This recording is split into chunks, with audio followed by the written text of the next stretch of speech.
Hey, deserving listeners, Kalani and Asuelu. Let's watch. Can like work as a couple anymore. After he lies to you about like where he's been, how does he remedy that? No, the last time that I called him out for lying, he didn't know that I had a tracker on his phone. I said, "Oh, where'd you go?" And he's like, "Oh, I just went driving." I was like, "Oh, did you? Because I'm pretty sure you went to volleyball." Wow, very disappointing. Asuelu just straight up lying to Kalani. Now, we don't know his side of the story, but it sounds believable. And given their dynamic of mother-son, it isn't uncommon if that isn't remedied. And did they go to therapy? So this is several months in advance of the last episode that I reacted to, apparently. They're now in the middle of the pandemic, and she is being very careful for her family and her kids, and Asuelu is going out and exposing himself and thus exposing the family.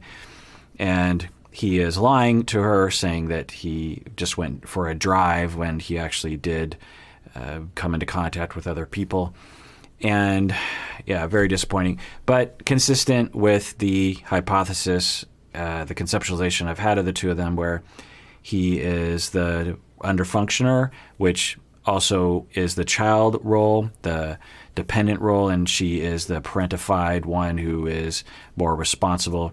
And when he feels sort of restricted in some ways, he rebels, and that's what you end up doing. If you've ever been in a relationship with someone like Asuelu, you know what this is like, where you feel like you're constantly having to point out to them that they affect other people. So that might be one of the first signs that you're in an overfunctioning, underfunctioning relationship, where you just feel like you have to remind, by the way, what you're doing affects me and other people. Did you not know that? Or, by the way, I have feelings. Did you not know I had feelings? Did you not know I care when you lie to me? Because when you are childish in your mind because of relational traumas that you have or arrested development that you have, you retain certain ideas and certain mindsets or paradigms of a child. When you are a child and you lie to your parents, for most kids, not all kids, you don't really care about lying to your parents, particularly when you're a teenager, right? Your parents are saying, okay, I don't want you to go to that party. I want you to go to the, So you say to your parents, like, oh, I'm going to go spend the night at Jeff's house. And you know that you're actually going to go to a party at Gregory's house. I don't know why it's Jeff and Gregory. I actually had friends when I was a kid named Jeff and Greg. Anyway, point is that you're saying you're going to Jeff's house, but you're actually going to Greg's party. And you don't have any problem lying to your parents on that.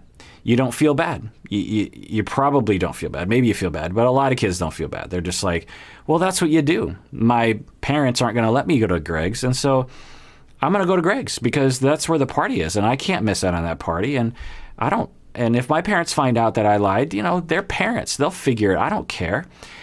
You don't even really go that far. You just think, you don't even consider the fact that should you care about lying to your parents.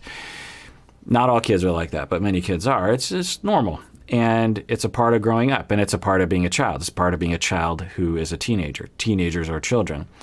And if you retain that mindset and you enter into a marriage with that mindset, which it seems as though he has, then you continue with that paradigm of, I don't mind lying to her. She'll get over it. Or you don't even necessarily you don't even think to care about the other person's feelings. And that's what dependent people will do to people. They'll lie, they'll be very hurtful. And when the parent member, the Kalanis of the world, say, hey, you're really making me upset that you're lying to me, the dependent person, the Asuelus of the world, will just be like, okay. When your parents are like, let's say I got caught at Greg's party, and my parents are lecturing me for 2 hours about, I can't believe you lied to me, and I can't believe you did this, and I can't believe you did that. You just be like, yeah, okay, what's the punishment? You wouldn't necessarily, a lot of teenagers, they don't necessarily care that much. They're just like, okay, whatever, you don't understand. There wasn't anything bad going on at Greg's party. I don't understand. And you justify, because again, you have a mindset of a child. And same goes when you're being chastised or communicated to by your spouse as they are telling you that they're upset that you're lying. You're saying, okay, what's the punishment? How do I get out of this?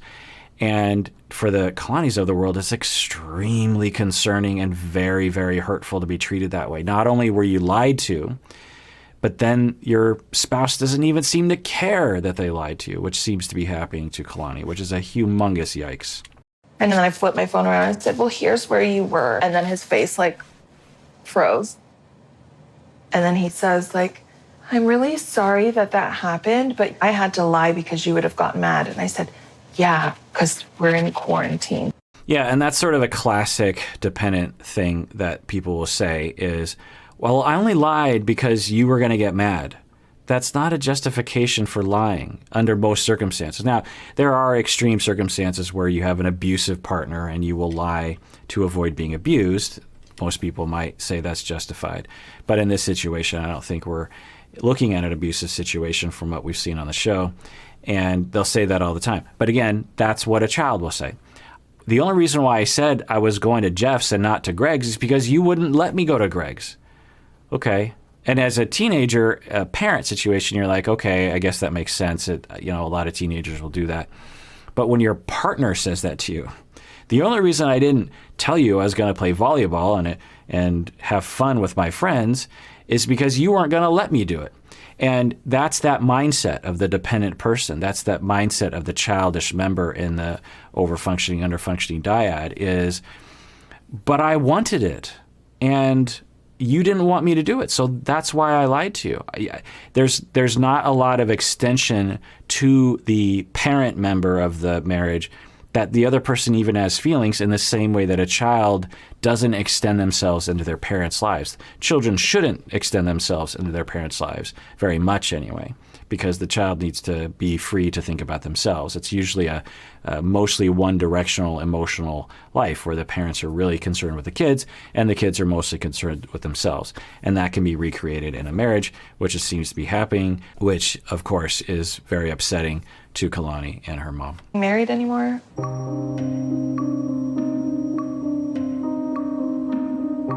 I really am just done. And like every day that passes, I don't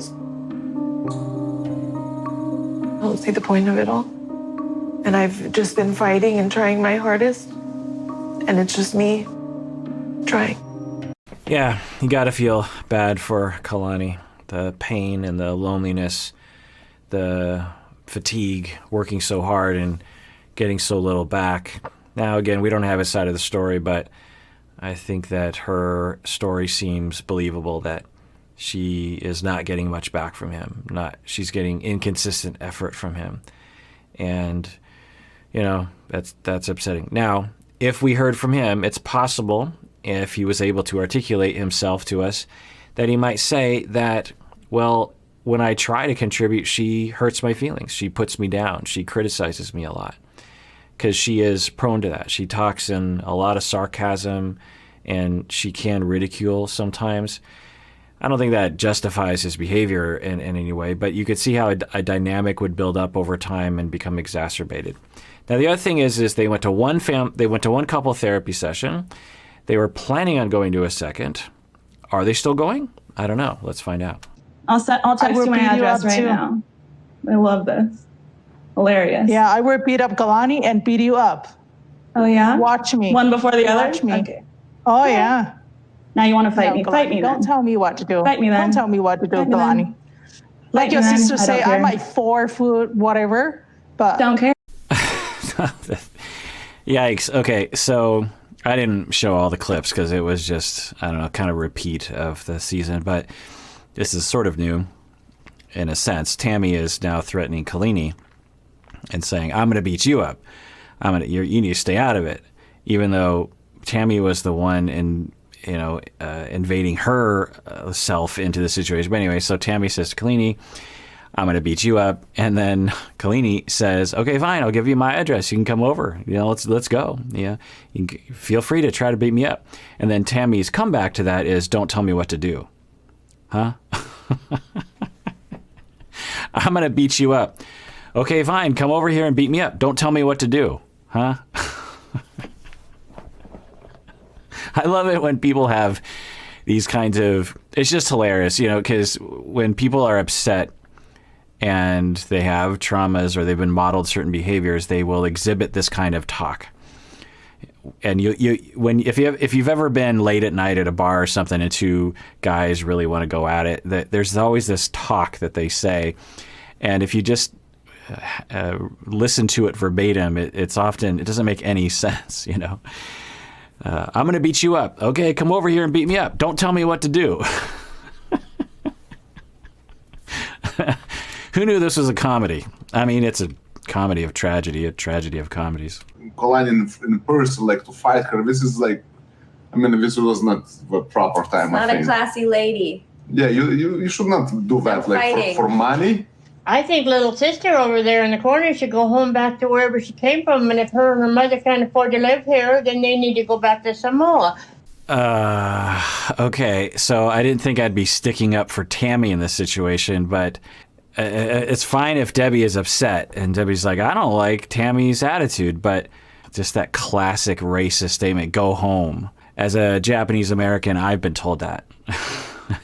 My Japanese side has probably been American citizens longer than a lot of white people in the United States. Anyway, so when I would hear that, people would say, go home. I'm like, go home to Sammamish, Washington? What are you talking about?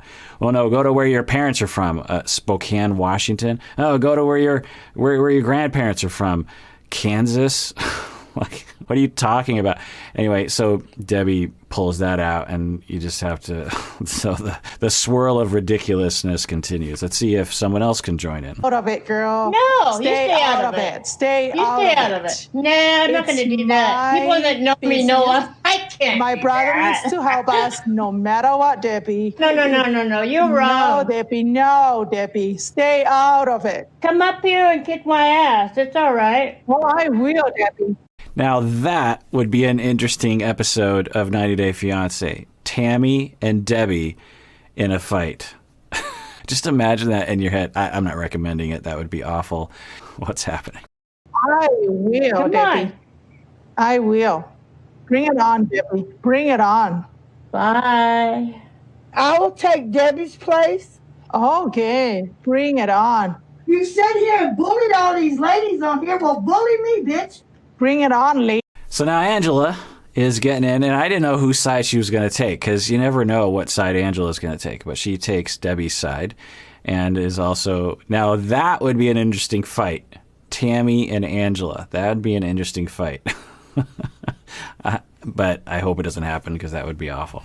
Listen, you ain't tough. No, I'm not going to listen to you. You're not my computer. mother. If we were, I would. No. If I was your mother, I'd Okay. beat your ass. Ladies. Oh, yeah. I would tear Bring your it on. ass up. Oh yeah. Okay, Angela. Nobody can beat my ass. Just Angela. listen, Nobody. you ain't got Wow, no muscle, bitch. Alrighty, that does it for that episode of Psychology in Seattle. Everyone out there, please take care of yourself, because you deserve it. You really, really do.